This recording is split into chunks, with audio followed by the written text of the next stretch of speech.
it's me again, and if you're expecting another edition of Chits and Cats, or Cats Encounters as it's known in some parts of Austin, Texas, then I have to disappoint you. Today I'm going to do another and a different type of video log, and it's going to be called Kittens and Keeps. Those of you who have maybe trawled through older stuff on my channel will have noticed that I actually started this channel as a video log for a campaign of Call of Cthulhu, the role-playing game that I was running, oh my god, at this stage, a year or so ago. Oh my god, time flies, really. I finished that after about, I think, 4 installments, because it became actually quite time-consuming. To put together all of the images and then to do the voiceover and stuff, and you know, it was quite time consuming. Now, however, I've been receiving a lot of messages from people saying, well, obviously you have now taken up doing video logs again, but you're going into a completely different direction. First you did board games, now you're doing war games. Will you ever do anything about and that was the cat. Will you ever do anything about RPGs again? And I said, well, I cannot really say if I will, but as luck has had it, I'm now running another campaign for my gaming group. I took a break from GMing and enjoyed being a party member in a Pathfinder campaign, the Jade Regent, which you can, I suppose, get from Paizo. I'm now GMing the Slumbering Tsar campaign by Frog God Games, using the Pathfinder version, not the old version. So that's 3.5 OLG. And I've decided to basically do a couple of sporadic video logs around this. Those of you who know the game and who have maybe played it using the actual game rules and everything and all of the scenario information in there will know and appreciate that we're talking about an old school RPG, and it's basically a meat grinder. People die frequently. And that's something that, while I like the concept of the, you know, Slumbering Tsar thingy, and I don't want to give too much away of the whole story, because two people from my gaming group have actually found this video log, and they might be watching this, and I don't want to spoil, you know, the fun for them. I liked the concept. I thought it was kind of, you know, interesting. There was some kind of, well, not horror elements, but a lot of, you know, unknowns and a lot of discovery. And I thought a lot of room for role-playing, because my group is more into role-playing than they are in actual fights. And, you know, Dungeons and Dragons can be quite, you know, oh, there's a treasure, and there's a huge dragon in this underground cavern. It's too big to have ever moved in here. Why is it here? Well, don't ask. Just kill it and get the treasure. You know, that's not the kind of stuff that my role-playing group enjoys. They really want story. They really want role-playing. They really want action to a certain degree, but it's more around solving puzzles, solving storylines. And so I decided to run this. And I had a couple of ideas. And one of the most basic ideas that I always have when I run a game with my group is it's their story. And the system itself, the Slumbering Tsar, is basically a huge sandbox. A very dangerous one, but it's huge. So I basically put them in there. I gave them a backstory which is different to the backstory that the game itself recommends you use, but I think it's going to work, because I have a couple of things in my mind that I want to do, and I've kind of basically put them into this new world that they're in now, because they come from, you know, the Pathfinder universe, Golarion and everything, and now it's their job to find the Golden Army. So the premise is that they come from a completely devastated land that has been under siege by a foreign army for years. You know, we're talking decades of warfare and strife and struggle, and basically it looks like the others are winning.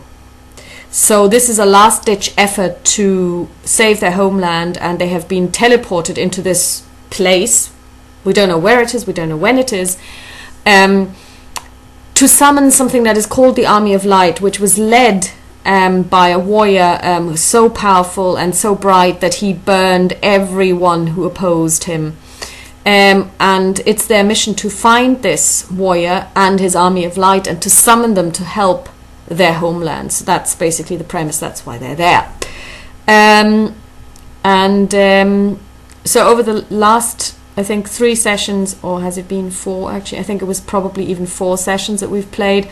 We're kind of now getting into it. They've had a couple of encounters. They have had much fewer encounters than you would normally have in this game because, you roll on those random encounter tables almost constantly.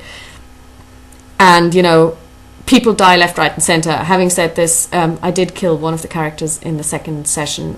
It was kind of like, an accident. They were standing in the line of fire and didn't duck quickly enough.